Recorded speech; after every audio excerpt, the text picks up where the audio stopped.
અમારી સાથે સચિન કડિયા પણ જોડાયેલા છે। સચિન, ત્યાં શું અપડેટ છે? કારણ કે સુરક્ષા કર્મીઓ તો ખડે પગે છે, પરંતુ સૌ કોઈની નજર પણ ટકેલી છે।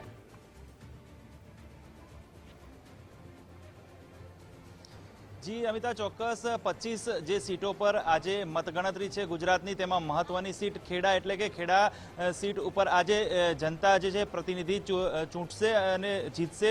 એટલે કે હાલ અત્યારે ખેડા ખાતે જે પાલાણા આઈટીઆઈ છે ત્યાં આગળ મતદાનની પ્રક્રિયા હાથ ધરાશે। સૌપ્રથમ બેલેટ પેપરથી મતદાન થશે અને ત્યારબાદ મતગણતરી થશે અને ત્યારબાદ જે છે તે ઈવીએમ ખાતેથી મતગણતરી શરૂ થશે। અત્યારે હાલ આપ દ્રશ્યોમાં બતાવવા માંગીશ કે તમામ જે તૈયારીઓ છે તે શરૂ થઈ ગઈ છે। ખાસ જે ચૂંટણી પંચ દ્વારા પણ આયોજન કરવામાં આવ્યું છે, ચુસ્ત બંદોબસ્ત ગોઠવવામાં આવ્યો છે। ખાસ આ બેઠક ખેડા હંમેશા કોંગ્રેસનો ગઢ રહી છે, પરંતુ છેલ્લા 2 ટર્મથી જે ભારતીય જનતા પાર્ટી વિજય જાહેર થઈ છે અને ખાસ જે દેવસિંહ ચૌહાણ છે તેઓ સતત 2 વારથી ચૂંટાતા આવ્યા છે। ખાસ બીજી તરફ કોંગ્રેસની વાત કરીએ તો કાળુસિંહ ડાભી છે અને તેઓ જે કપડવંજના ધારાસભ્ય રહી ચૂક્યા છે અને અહીંયા પણ તેમની કોંગ્રેસ તરીકેની જે છાપ સારી છે। એટલે કે બંને જે ઉમેદવારો છે તે બંને ઉમેદવારો જે કહી શકાય કે ક્ષત્રિય ઉમેદવારો છે ને ક્ષત્રિય આંદોલન પણ અહીં મહત્વનો ભાગ ભજવે છે। ત્યારે ખાસ જે 7 વિધાનસભા પૈકી